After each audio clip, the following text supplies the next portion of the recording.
Uncorked with Kit is brought to you by Victoria's Cuppy Cup Cottage. Get yourself or someone you love a custom-made stainless steel tumbler at victoriascuppycups.etsy.com. She offers a variety of styles, colors, and sizes to choose from. When you use the promo code UNCORKED, you'll get $5 off your first purchase. A link in the description below. Hey, this is King Ugly, Jeff Cannibal, and you're listening to Uncorked with Kit. Yeah, the Kid Osborne who caused my wife to have a knee surgery this morning, where I'm currently tending to her right now. Thanks, Kit. Enjoy the show. Well, enough is enough, and it's time for a change. Howdy, everybody, and welcome to the 9th edition of Uncorked with Kit.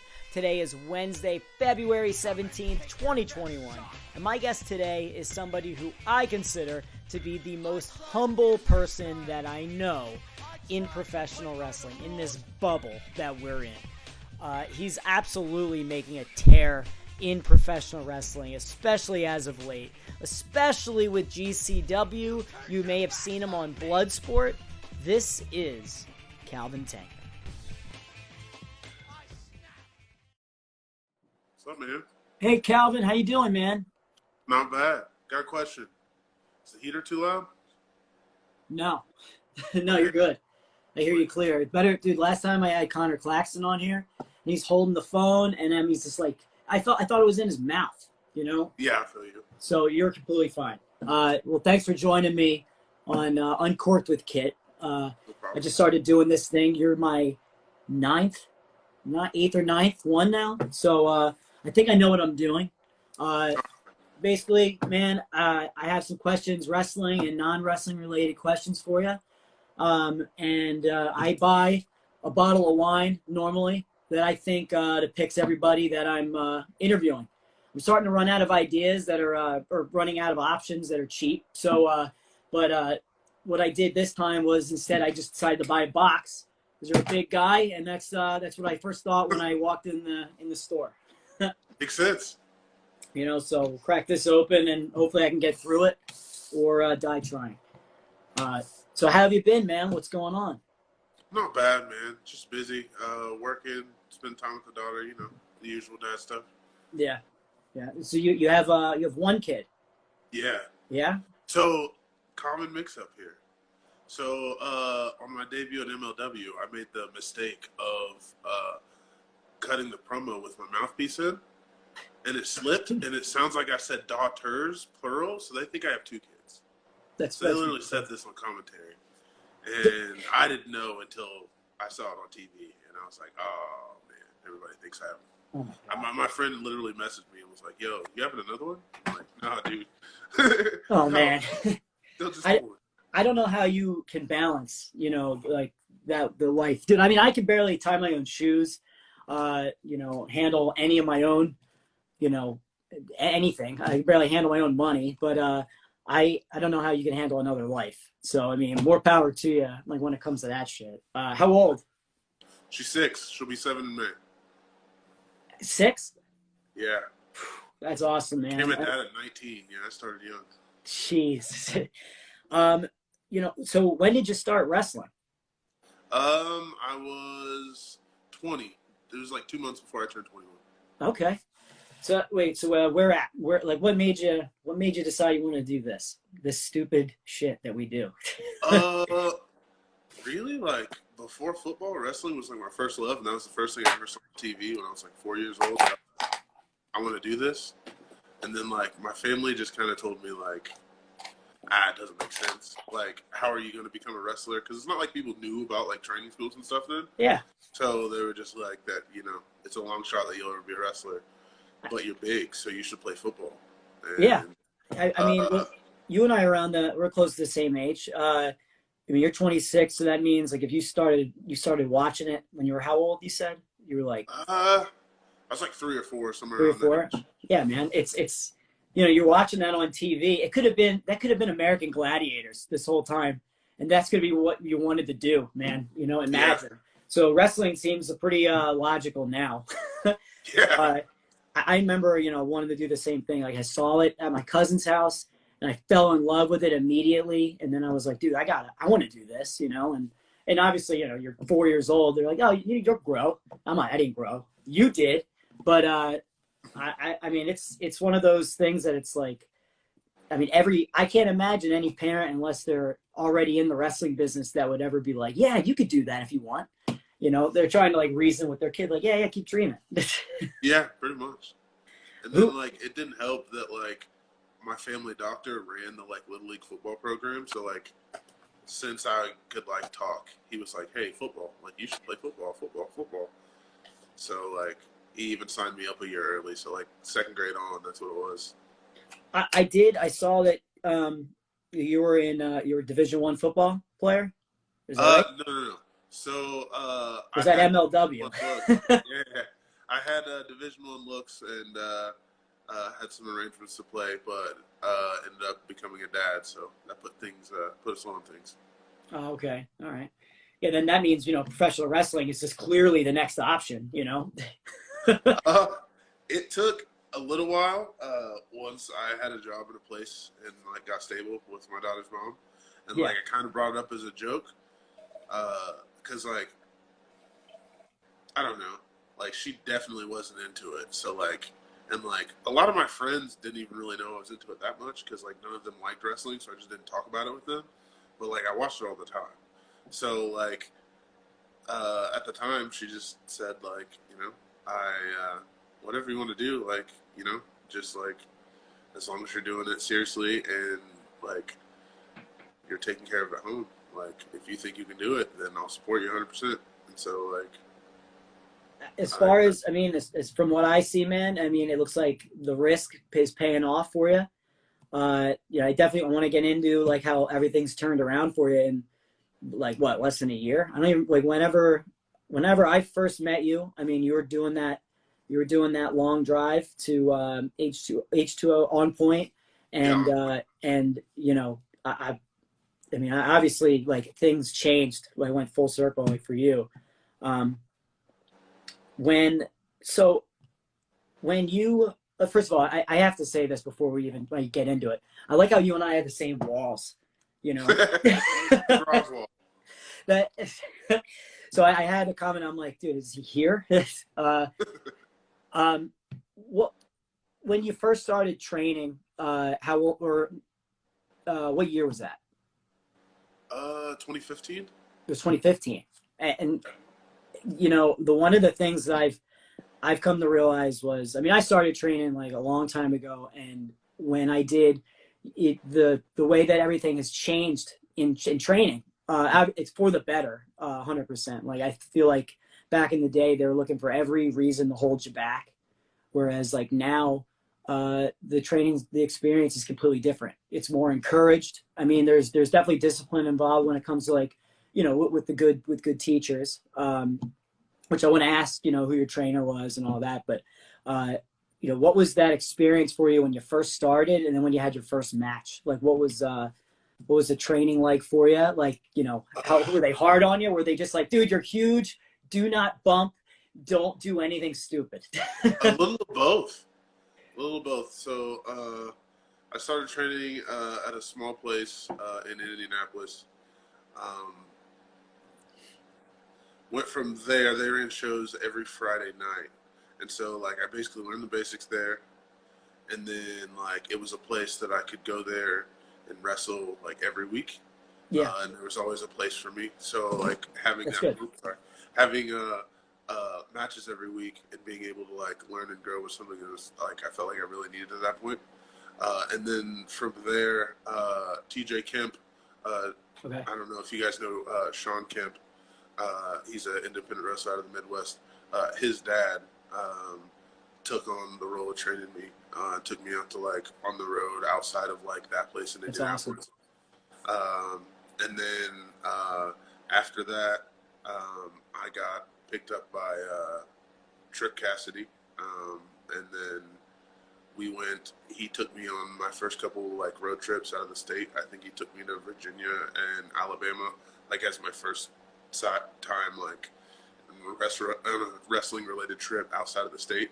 Yeah. And like kind of showed me like, you know, this is how like you get your name out there. You go out, you help out, you set up, you do the things you need to do, and eventually you get your opportunity. And when that opportunity comes, you just got to be ready to kill it.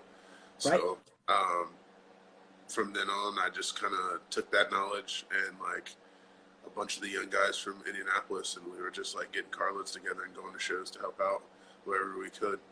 And that's really what led to everything here. Yeah.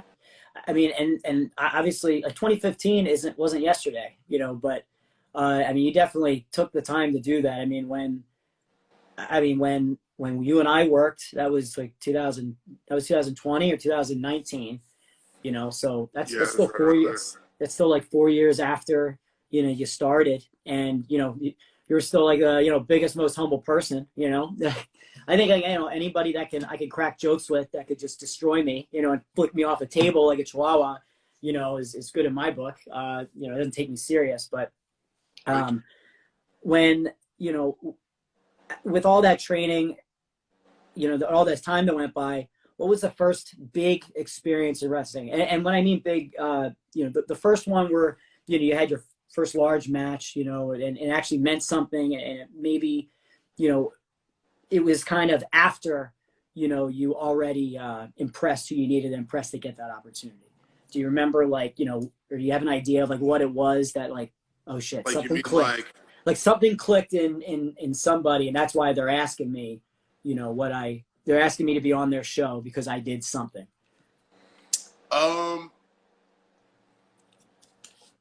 I think it had to be Collective Weekend. Okay. Because I had the scramble match at GCW. I'd had 2 scramble matches, and then I think 3 singles matches. And then I feel like having that many matches in a weekend, and just being seen, being seen and proving that I can step up to the plate consistently. Because, you know, like, you have one good match, they want to make sure you can do it another time. You know what I mean? You have another one, they want to see that you can consistently do that. So I feel like that was big for me. And also, I didn't grow up in Indianapolis. I lived an hour east, but like, okay, that's where I trained. That's where all my friends are. That's where, you know what I mean? Yeah. I lived in between there and here basically for the last 5 years. So like, as far as wrestling is concerned, that's home. Like, they've seen my first matches. So being able to like have not only good, like feeling confident that I had good performances, but being able to do that in key matches in front of the home crowd was something like, you know what I mean? Like, yeah, they can see you on posters doing cool stuff, but it's another thing for them to actually be able to come see it. Yeah, like, I mean, anybody can look like a wrestler, you know, if you dress them the right way. But I mean, when I saw, you know, I never actually, to be honest, I didn't watch you until, you know, we were booked to wrestle. So like that was my mistake, because I mean, normally what I like to do is I like to see at least something that they do, because I want to see something cool they do, and I'm like, ooh, I want to take that. Like, you know, like, I can make that look really good. Like, I mean, I love the big guy, little guy story, like, all the time, and it's different when like they hate me. So, you know, it's even more fun, you know, to come up with something. But when I see you now, you know, working, like, when I watched the one match you had at the Collective, and it was, I forget his name. I was trying to look it up. Another big guy, man, just like you. O'Shea Edwards? Yes. And when I watched both of you guys work, I thought at first to myself, you know, on paper or like on a poster, if nobody knew who you were, I would go, you know, big men matches are so boring, you know, and that's me thinking as if, you know, this is like, you know, 2002 or something like that. Whereas, yeah, like, you know, like, I know now that that's not, you don't know what you're going to get, like, anytime you see somebody big wrestle. And that's what I think is like one of the coolest things now. And which is why I wanted to bring up, like, I think your strikes are some of like the best I've seen. Like the way that you time them when you slap the leg and shit, like, I feel like you just broke his jaw. Like, that's how I look at it. And anytime I watch a match, I try to lose myself as like a fan, because I think we sometimes, you know, take ourselves away. Like, oh yeah, that's what I would have done. Yeah, I would have done that. And it's like, yeah, shut the fuck up. You wouldn't have done any of that because you can't lift him, you know. But yeah. when I watch you and your cardio and like how well you move and your pace, like I'm jealous of it because I'm like I can't fucking move like that and like think on my feet the way that you do. Is that something that that you think you developed that over like time, or is that something I feel like you just kind of started doing more? And maybe somebody got in your ear, and then they're like, combinations, like and stuff like that. That's just the style that like I've always liked. To be honest, a lot of times before I had to like, I wasn't wrestling as a big guy. I was just wrestling because that's what I liked. Yeah. And so I really had to learn how to like pace myself better because, you gotta make it make sense. So I can't, you know what I mean? I know what you mean. So really like, and the motor comes from football. Like I was a defensive tackle and like defensive end. So like it was get after the quarterback, get after the running back, get after who I had the ball, however long it took. So that's just, you know what I mean? That's where that like the speed comes from, the reaction time comes from. So like really it helped me. I feel like it helped me a lot in wrestling. And then it also like that helped me, and then also like being like a lifetime wrestling fan, like, and combined with that kind of helped me be able to like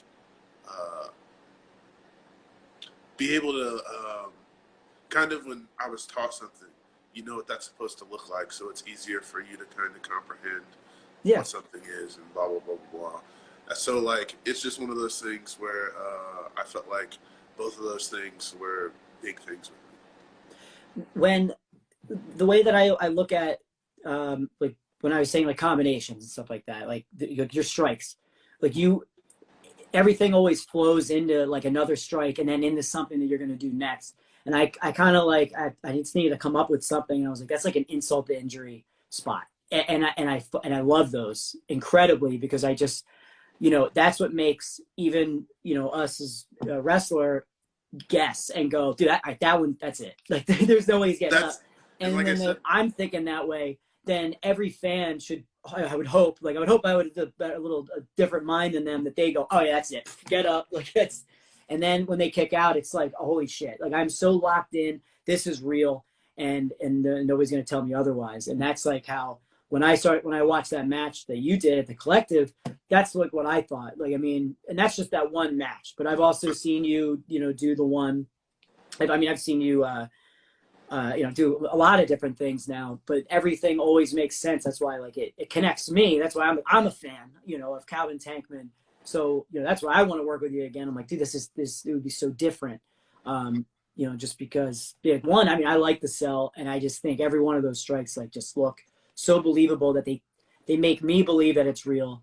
And that's why that's what we're supposed to do, is make it look as believable as possible, without killing our opponent. Exactly. Like I said, those were just the people that inspired me were guys like, you know what I mean, Samoa Joe, or other guys that like made you forget that it wasn't real. You know what I mean? Like even Taz times, like when Taz came to the ring, you thought Taz was going to kill somebody, and when he dropped him on their head, you were like, "Oh shit, he's dead. His next broken." So I just try and take like little pieces from each guy that like I love, and a lot of times it just comes out as stuff like that. You know what I mean? That's what grabbed my attention. So I kind of like it bleeds over into my work. I mean, I couple everything in the South like together. So when as a big guy, and this is probably the last thing I want to talk about with like training and things like that, but were you ever like somebody, well, I always hated were those vets that were like, you didn't need to hit them that many times, like you only need to do this one thing, don't bump. And I'm just like, dude, that is so fucking lame. Like like wrestling fans get it, now it's not like, not everywhere in the South is they like one particular way of wrestling. They have an outlet to see everything. So it's completely different. Like, do you have any of like, have you ever gotten those experiences from, or those conversations that you just have to like brush off, or have you gotten them often? From my first couple matches, definitely. Yeah. I remember one time at this really small show in, I think it was like Shelbyville, and I came in and I did some stuff with my friend who I started wrestling with. So already I'm gonna give him a little more in my head. I'm starting out training. I'd had like 6 matches, maybe 9 matches. Yeah. And this was like his 3rd. So I was like, oh, let's do some cool stuff. Let's show him like all the cool stuff we tried in training. And a lot of it didn't work. And then one guy, like, both of my, a lot of my or 2 of my trainers were there at the show. And they gave me critiques on, like, you know what I mean, structuring stuff and what have you, and what I shouldn't have done, because they let us call it on purpose to see how we do it, because it was a pre-show match.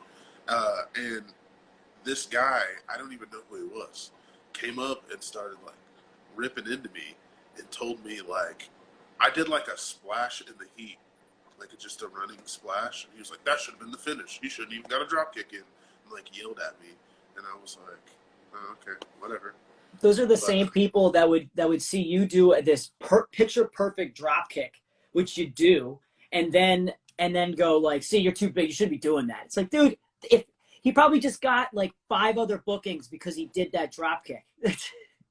And like they got told that on the leapfrog, and then I was like, but yeah, Kamala did it in the 80s, and he was bigger than me. So yeah.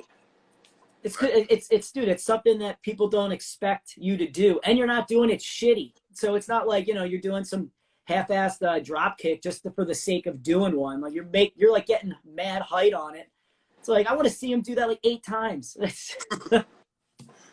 I don't know, man. The equivalent of that, of them telling you like, oh, you're too big, you know, you shouldn't be doing this, or, you know, you don't need to hit him as many times, making you look weak. Are the same people that would tell me like, it's not believable for me to like punch anybody in the jaw and then for them to sell, you know, like, dude, I don't know about you, but I've had a 3-year-old punch me in the nose and I started crying. So I don't know. So I don't know where you're coming from, that you've never been hit before, but, you know, God bless you. A question I got was, if you weren't a wrestler, if you weren't doing that now, and you know, and obviously you said football was kind of out of the equation, I guess, you know, where do you picture yourself? What would be your end game? What would be your goal? Not end game, you know, but when I went to college, I was going for broadcasting, telecommunications, like TV. Okay. So I wanted to work for like ESPN and have my own like sports talk show. That's pretty badass. I like that. You know, what school did you go to? I went to Vincent's University for a little bit. Okay. Went to a junior college, trying to make it work, but you know. Dude, I went to. Driving to college is kind of difficult. Dude, I went to a community college, you know, for the 2 years, while everybody else, you know, like people's parents will pay for them to go to school or whatever, and I'm like, yeah, that's cool. You know, get that experience, and I'm just gonna. I have to pay for mine, so I'm gonna do this, and then I'll go wherever. But you know, so that's the smartest route, you know, for anybody that, you know, actually does shit on their own, you know. And then another one, you're non-related. What music do you listen to? And really, I mean, that's a dumb question for just that simple. But I was gonna say, what do you listen to that just fucking pumps you up?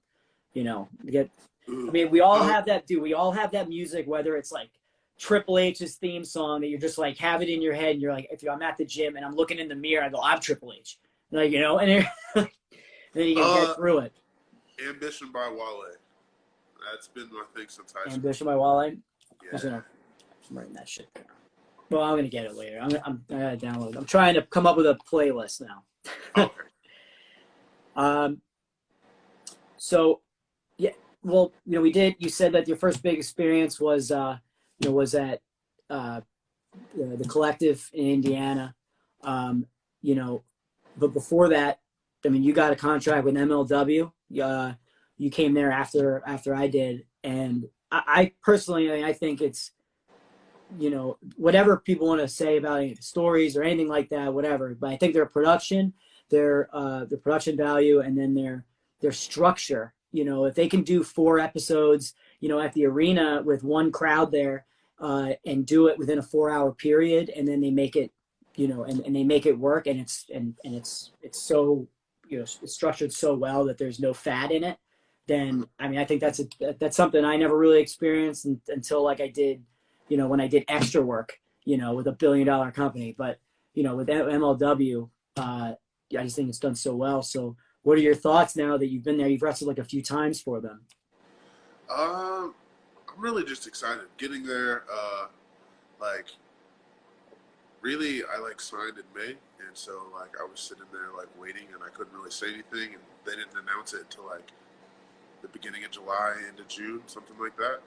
And so then I could finally say stuff, and then we didn't even have tapings for months after that. Yeah. So like this whole time from May until the end of the year, I'm like waiting and waiting. So getting to be down there and in that environment, it's just like inspiring, gets you ready to go. It's one of those things like that's what we do it for. I mean, a little bit of vindication, you know what I mean? But Yeah. at the same time, it's like I'm ready to work, seeing all these guys in the locker room that are going to push me and I can't wait to work with, like that just like gets me going, you know what I mean? That's why you love the sport. Dude, it does. Other than that, dude, they're just like really professional. They take care of the business. When you're there, it's work. You know what I mean? They handle things, like you said, it's all organized, everything to a T. It's just, dude, that's just so relieving, Yeah. You didn't even have to think about it, and time goes by, and you're like, oh, I've been doing this much work, and I've gotten all this done. Yeah. But, yeah, man, it's like only being there like a few times and being around it a few times, I'm just really excited to get this pandemic over with so that we can get back to work.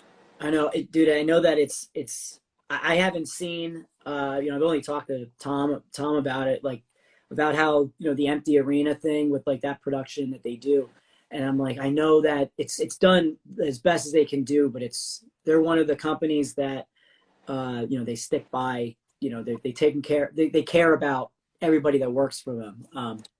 But you did get to have a match pre-COVID in front of a crowd, didn't you? Or did you not? Not with MLW. That's not an MLW. I mean, it's cool. It was weird because when I got to, first of all, because of them, I got to main event at the arena in Philly, where I trained my whole life. Always wanted to. Well, I've wrestled there, but I got the main event, at a show in front of a couple thousand. And you're like, holy shit, dude, did I do it? Against like Killer Cross, and Bulldog. Even if I'm just a stupid Von Erich or whatever. But it was just one of the coolest experience, and it was just cool because everything was done so well. Yeah. But I have nothing but I'm sure that once everything comes back to normalcy, then it'll be cool to go back there, hopefully, and that they get that experience back that it was. Yeah. Who do you like working with the most? Who do you like working with the most that in your entire career that you like, you're like, you have to wrestle this guy every night for the rest of your life, and that's it. Who would that be? I'm gonna say that on the top of my head, my two favorite opponents. Okay. I've got to be Mance Warner and Lee Moriarty. Okay. Lee, I've only known for a year and a half, but we've had a series of matches, I think 4 now, and from the first one, like, it's just chemistry, and he's a great dude. So like, anytime I see my name next to his, I'm like, all right, let's go. Mance is the same way. Like, I met Mance 3 matches in, and we've traveled the roads together for the past 3 or 4 years, and wrestled at IWA Mid-South together for 2 years, you know what I mean, and broke out from there and started going everywhere. So he's another one. We've probably had 10 to 15 matches. Like, it's just like, at this point, it's just like, all right, like, we already know, like, yeah, you guys, like, it's like, what do you want to do? You know what I mean? Done. It's just like, yeah, we already know what each other does. It's like, all right, what do you want to do? And then we'll figure it out. So I think that's awesome. I mean, when I first met Mance, I was at IWA Mid-South. So I went with them, and that was in 2017. I went with Tim Donst, and I got to wrestle there a couple times, which I think I'm coming back soon. So, but I saw Mance, and I was watching his entrance, and I was just watching his eyes, and this is like, I mean, mind you, like, we all know him now, like, we've hung out with him a million times, but like, that's the first time I meet this dude, and I go, this guy just like emphasizes this entire town. He put it all into one as he's looking at the ceiling, like as if there is like 50 trillion people in this little area and arena, and I'm like, dude, that guy sees people on the fucking roof right now, like, and I'm believing it, and I'm like, dude, this guy's awesome, and even now he's the same fucking way, but now, I mean, he got it, like, he got it obviously immediately, and he's another one of those dudes that they're just fun to watch. As as a wrestler, they're like, there's only so smart, man. Yeah, and and also like the way that he works, like I think some of the things that we don't, what I wanted to get your opinion on is like the way that we talk about, how we're putting the match together, especially when we don't know one another. Like, I mean, I think the less is more, or the less called is better. And I remember learning this from Joey Janela, when like I never had the this kind of experience, talking over a match with somebody, and the way he worked was, well, what do you do? And I'm like, hey, I do this, this, and this. And then he's like, all right, well, I do this, this, and this. And he's like, how do you do this? And then I'm like, yeah, I do it like that. And then he's just like, all right, yeah, what's the finish? And then you're like, fucking all right. Yeah. and then you go in there, and then you don't have that nervous energy of forgetting shit. Whereas like, I think that's just the way everybody works, or not everybody, but the majority of how so many people work is they call every little thing, even if they don't start off by talking about like, oh yeah, we'll figure it out, and then it goes, yeah, we'll figure it out, as in we'll figure it out later when you call everything. So how do you like, to call matches? And everybody's different, but the reason why I ask is because if you do it one way and I do it another, we mix together how we do it so that we have a mutual, we have that chemistry in the ring because we both, talked. I'm I'm an in-between guy. Like, we'll call a little bit in the beginning. I will call a lot, and then maybe we'll call some shit for the back half. And then, like, we, like, make over some, like, story shit, but that's about it. Yeah. Like, and, like, if I'm working with somebody like Mance, like, I've worked with people who don't talk at all. Like, they'll just have a finish and be like, all right, this is what we're doing. So, like, I'm comfortable with that. So, like, with him, we don't necessarily have to call anything. Or if, like he decides or I decide to change something, we can just, like, change it on the fly. And it's okay. You know what I mean? Yeah. So, really, it's just, I don't know. I guess I'm not too Memphis-y, but there's still a little Memphis in me. No, yeah. I mean, there are times where, you have to, you see like what level somebody else is at, and then you go, all right, you're going to compensate.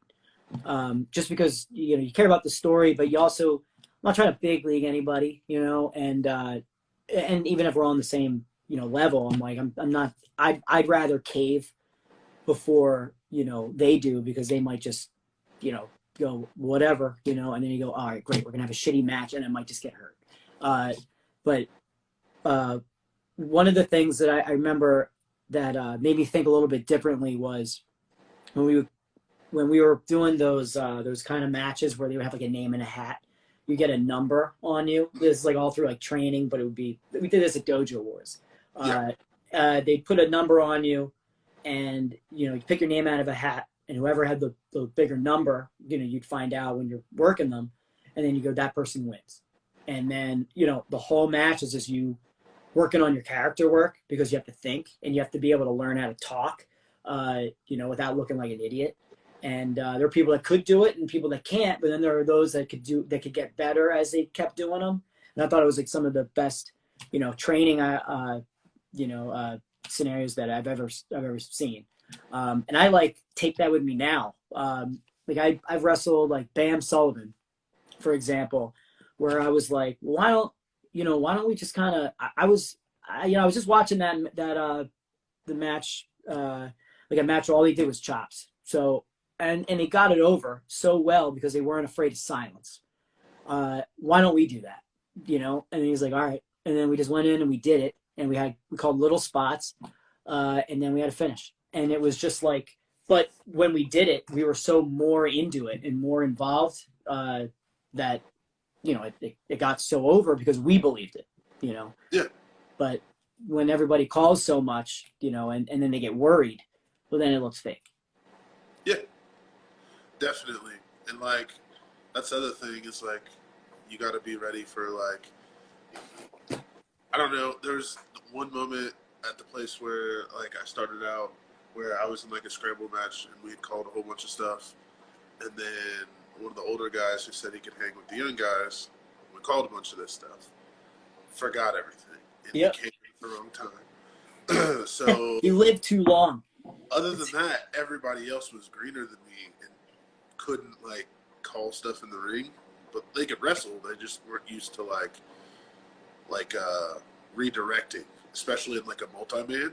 Yeah. So like I had to get in there and like bip him and talk to him and get him out of the way and then figure everything out with everybody else. But I got it back on track, and that's when I was like, maybe I do understand this a little bit better than I think I do. Because like before then I would worry about that stuff, and then after that it clicked to me. It's like, if you thought about that in that much time and you figured out a way to communicate that to everyone without communicating that to everyone and get it figured out to get everything back on track, then what are you worried about? And so like, I don't know. It's like one of those things, you know what I mean? Like whenever you do something in the ring, when something happens and you're like, wait a minute, I didn't know that I could, you know what I mean? It just gives you that confidence, like, all right, when something goes wrong, I can do this. We learn on the job. I mean, like, dude, everything, there's no supposed to's in wrestling. Like when, if you fuck up a spot, or dude, I mean, I tried to give you the fucking figure 4 on the post, and I didn't realize your legs are gonna be too big for me to be able to do that. That I had to fucking, all right, well, I'm doing this move, god damn it, because but that's like I could have called something else or just not have done it, but I was like, I want to fucking do this, so I just thought, all right, I'll just do it on the ropes. The ropes is there in the post, but and I'm like, you're trying to communicate that with you, and you're like, what the fuck are you doing? And I'm like so fucking determined. But it's a little bit different than those that like have to get their spots in, that like we can cut shit out all we want. We can also, we have a finish, like, and I'm only relating it to me and you just because, we had a set finish, but we had so many people and we had people involved, and it's harder to get them, on the same page as us, where you and I could just talk. You and I talked. I forgot a spot in there, and then I was like, "What's the fucking spot?" And you're like, "This." And I was like, "Right." And then we did it. But like I could think that a finish that I called was too fucking lackluster. Oh wow, I thought it was gonna get over because I was gonna go back to it, and I did X, Y, and Z, but it didn't. So like I'm confident, and like I think more about ideas of if it doesn't get over, just because like and I'm not always going to be right, and I also don't always know what the fans are going to be like, but I want that fucking reaction, and if I don't get that reaction, then it sucks in my head. So so I always think like I listen like as we do a finish, if it's me winning or whatever, and then because all it's going to do is make you look better if I have like you kick out of something. And I just think that's just something that should be taught, because I think, our goal is, is to make this crowd believe it. And then we don't get the reaction we wanted. That means they didn't believe that was a good finish. So yeah, I don't know. If one of the other questions I had for you, the fuck did it go? So what do you love the most about wrestling? I mean, whether that's certain psychology, storytelling, the travel, which would be weird to me, but I guess like travel after the fact, not the 10-hour drives itself all the time. But you know, what intrigues you the most in wrestling that you're like, dude, I fucking love this shit? Ooh, there's so much, man. Like, I think what gets me now though the most is the storytelling. Yeah. Making something little mean a lot. That's what gets me. Like, if you do something that I see in the beginning of the match and it's something small, and then later on it's worked on, and then it's used in the finish, or it could be an object, it could be an injury, just anything that like I didn't expect, and you catch me off guard. It's like, okay, how'd you do that? The story behind that was genius. Or like you know what I mean? Or just the crowd reaction when you pay something off the right way. Like, That's satisfying. Yeah. I mean, but then also like the travel is big for me too, because like a lot of these places, like growing up, most of the time, a vacation, we might get to go to Kings Island for a day, and that was considered the vacation. So we just didn't have money to do stuff. So, like, I don't know. So, like, getting to be in the summer, even just to be on in Atlantic City was something that, like, I know what you mean. I'd never done. Or I got to go to LA recently. I'd never been any farther west than Wisconsin. So, and that was once for a show for IWA, and I was there for like 6 hours. So, like, so getting to spend a day or two over there was nice. So, like, just the little things, like, just being appreciative of the ride and the experience. Oh, dude, I mean, when I said to travel, I mean, like, I was thinking more of, I mean, obviously I'm thinking of those, like, hey, let's, you know, it's, there's 7 of us in this Ford Focus. Like, I can't wait to get on this 10-hour drive, you know, and that's me bitching, and I'm a small dude. You're a big guy in there. That's even 10 times worse. Here's the thing, though. 9 times out of 10, I get fussy. Yeah, cool. So quit fucking bragging, you know. And then, like, I don't mind a road trip because, like, I don't know. It depends on who's in the car. Yeah. Right? Because sometimes you go booked in random car loads, and, like, you may not know someone, so it's awkward. Shit, like, you know what I mean? If they're not a social person and they don't want to talk to you, it's just weird. Yeah. But, like, when you're just, like, with the boys, and, like, it's the guys that, like, you're used to riding with and going all over the place with, like, I look forward to those because you never know what's going to happen or who's going to say something stupid or, you know. Who's your favorite person to travel with? So I'm going to say 3. Oh, yeah, please. Because I'm an indecisive. Dude, no. When I say that, I mean name as many names because. So Mance is probably the person I've been in the car with the most. Levi Everett. Mm-hmm. And Hoodfoot, Mo Atlas. Whenever I'm in the car with those 3, those guys are the most ridiculous people you'll ever meet, and so like they just crack me up. Oh, that's awesome. I think Mance just chuckles because you see like me and Levi going to the store together, and we look like polar opposites, and people are just like us walking down the boardwalk. People are just looking at us because we're just sitting there talking and hanging out, and they're like, "What the fuck?" Like, we just look awkward together. So. Dude, I love that.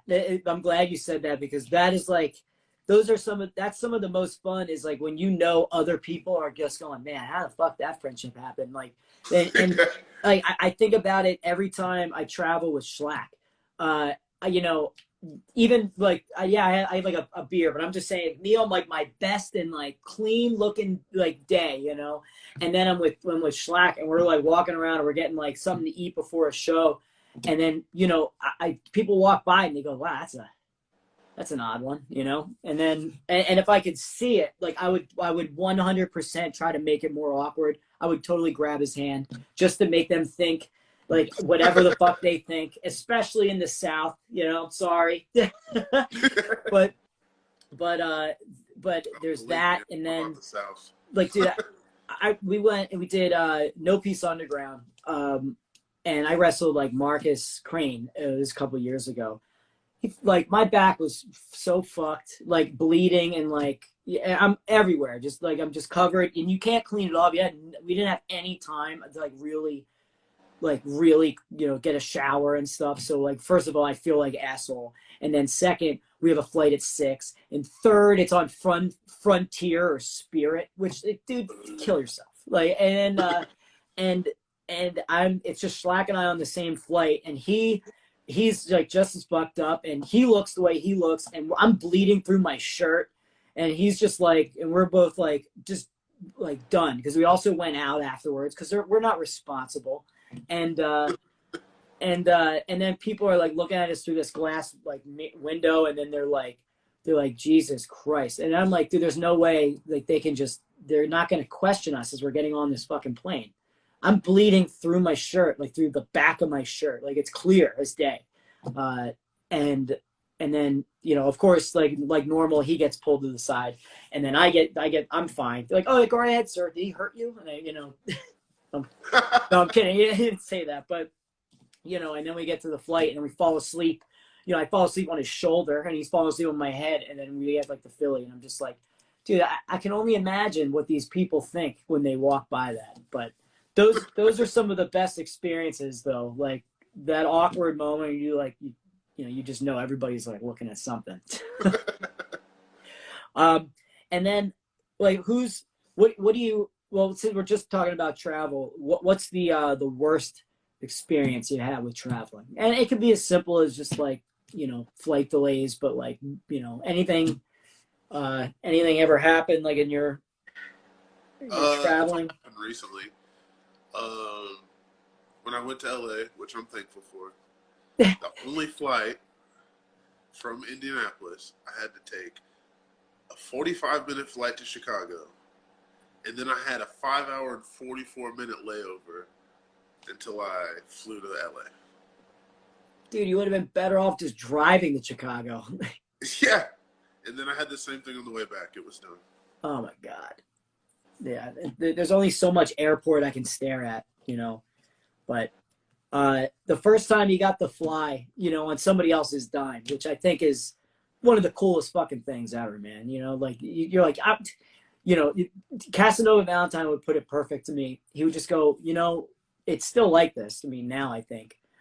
Anytime somebody flies us somewhere, you get to the airport and you have your shit, and I now, like, I have cowboy boots. I fucking love wearing them. And I love wearing them over my jeans like an asshole. And I just want somebody to fucking ask me, hey, why? I just go, we'll go to the fucking Chicky and Pete's bar at like 7 a.m, because that's what normal people do. And you're there and you're just like, hey, what are you guys flying for? And they're like, oh, yeah, we're going to Disney. What about you? I'm a wrestler. Somebody's paying for me to do this. You just waiting for somebody to fucking ask you, but I mean, that's like how I still get like, I think it's still kind of cool to say that. But what was your first, the first time you get to fly, to wrestle, on somebody's dime, spending at a hotel, like what was it?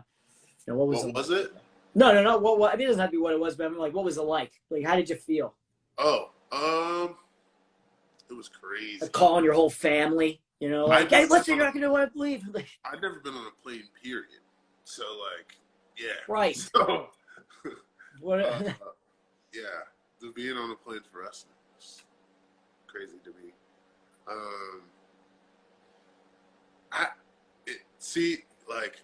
My first time flying was to the WWE trial. Okay. So, like, being able to, like, at least, like, go down there, like, as a lifelong wrestling fan and, like, get the opportunity to, like, do that, I was more than hyped. But, like, before I got on the plane, I was nervous. Because, like, hey, like, what if I die before I get there? Like, you know what I mean? Like, what if my dreams are on the other side of this and I just die before I get there?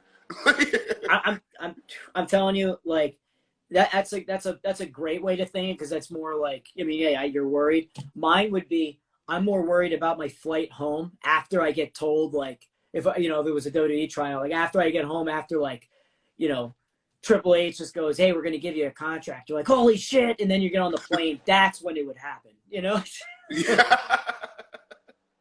There's a contract waiting for you at home. All you got to do is get there. And then you're just like, oh, great. You know, like, I'd rather walk. Yeah. Some Final Destination shit. Oh, absolutely. The world doesn't want me to succeed, you know? But, so that was the first play. He was just like nervous as shit, you know? Yeah. It was like mix of excitement, nervousness, afraid I was going to, like, everything. Like, I didn't know how to get my ticket. Like, oh, okay. Yep. My flight, like, all that dumb stuff. And then getting there, getting my room, meeting my roommate. The hotel wasn't anything extravagant, but it was still a nice hotel. Yeah. So, like, getting a nice hotel and, like, getting to lay down for a second, it was just like, damn, this is crazy. Like, that's awesome. Can't believe this shit's happening. Not to be, you know, too detailed, but how was that? When was that, and how was it? Like, give us a little. It was last December. Okay. So 2019. 2019. Okay. Yeah. So it was fun, man. It was a lot of work. A lot of cardio, I feel like. Oh yeah. Like, dude, they want to blow you the fuck up. Made it through barely, but like, even like, because former Bellator champion Will Brooks, he was in my tryout, and even he was just like, damn, okay. Like, you know what I mean? Like, there was athletes way above my, like, caliber that were having a hard time. So when they're having a hard time, I was just like dying over in the corner. But, like, you know, it was definitely an experience, you know. I think that they probably have that same, I mean, I would think they probably have that same mentality. Like, they just want to, they don't want to see you quit. You know, it's one thing if, you know, if you have to stop to throw up, you know, but it's another if you just go, fuck this, like, dude, like, I'll make the money somewhere else. It's like there are people that hate cardio that fucking much. And believe me, I understand it, but, you know, but that I can totally see that. Man. The other is, so where do you see yourself? I mean, you've been wrestling now for 6 years, you know, a little over 5. Where do you see yourself in the next 5? And you can give us a little timeline. Hopefully, wrestling across the world somewhere. Like, I don't really have like a step by day by day. I'm excited to just like, there's so much stuff I want to do in professional wrestling, and so many places I want to wrestle at. Like, I want to go to Japan. I want to go to Mexico. I want to go to the UK. I want to, you know what I mean? I want to go all over the place and like, learn different styles and do all those things. So, like, you know, I don't want to put a cap or a limit on where I expect to be, but wherever it'll be somewhere that I can take care of my family and be excited to do what I love. So, dude, I mean, if you're on the pace that you're on now, man, and I mean, I think everybody has, you know, if I started in 2015, well, when I started in 2010 and up to 2015, it's like I still wasn't anywhere near ready. Like, I don't think I am. I don't even know if I am now. I'm just saying, like, I definitely don't have like the confidence that I did, you know, and that could have been like the training and whatever, but you know, there are people that are like late bloomers, and there are people that you know, they dedicate every second to it, whereas, like, you know, I went to school and I stopped during it, and that for some reason hurt me. But you know, I think that the pace that you're on, I mean, you're absolutely killing it. It took you however long to get that one shot, but because it took you that long, all it's going to do is complement your work, you know, for later. Like, you know, and it makes you mentally, you know, you're there, rather than there are those that can do everything physically. They're extremely athletic and all that, but then they get it right away, and then they fuck up, you know, like they have all the it's like how we were talking about with school and people that have their parents pay for it. There are those people that have all the money in the world to back them, and that financial backing and all that, where they are known as risk takers, and then they, and then they get to a certain level, but then they fuck up a lot of the time because they lack the common sense, because they didn't have that experience that we've had, where it was like a lot of times we've been like, pushed away, brushed off, and shit like that. And I think that those are things that you've probably gone through too.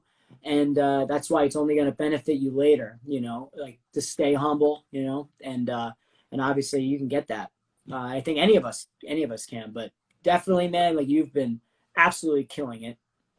So, I've enjoyed the shit out of watching you, and that's just me. I mean, who the fuck am I? But if I see your match on, I want to watch it because, I look at it the same way as I do. I think we all have, who's your favorite wrestler?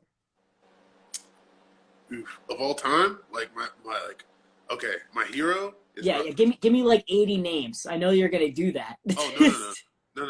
The one that like I watched on the indie level that made me want to be a professional wrestler is Ruckus. He's the first person I saw that Ruckus rules, I can man. do this. Have you ever met Ruckus? No, I've never met him. Oh, dude, he's a fucking man. If whenever I fucking see him again, like, because he doesn't live that far from me.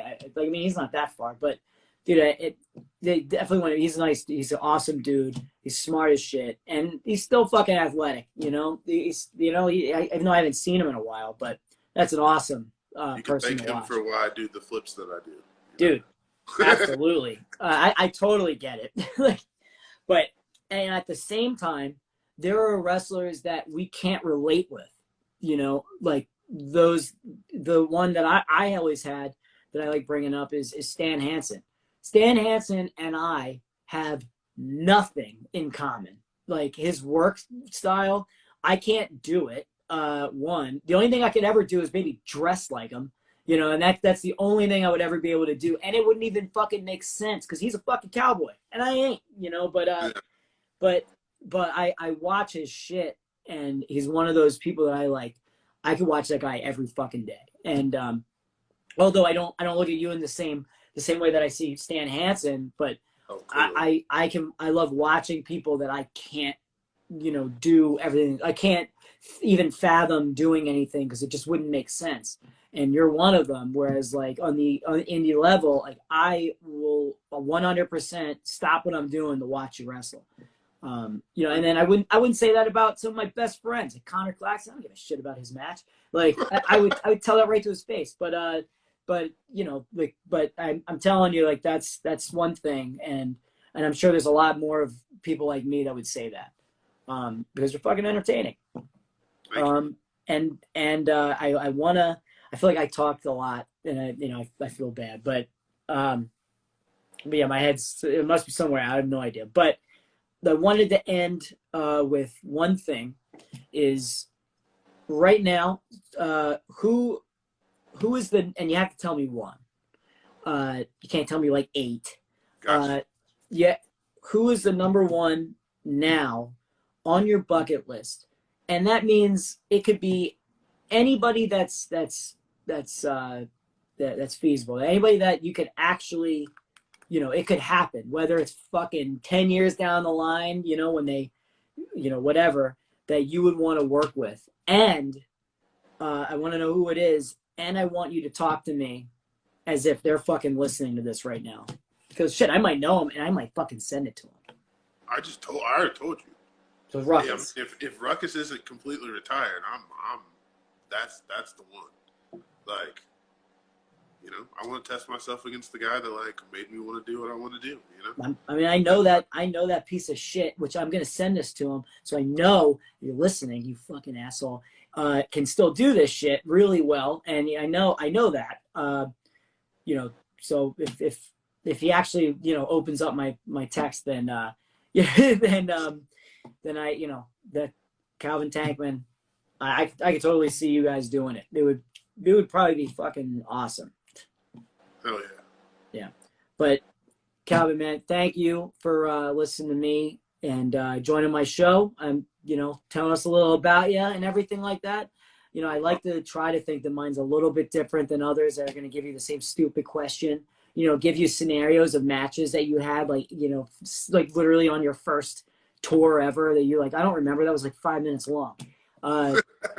So, you know, I thank you for joining me, man. I hope that we get to work again because I think it would be completely different. It would be a lot more fun. You know, so thank you again for joining me, man. No problem, man. All right, I'll see you soon. See you, buddy. All right, brother. Oh yeah, and thanks for listening.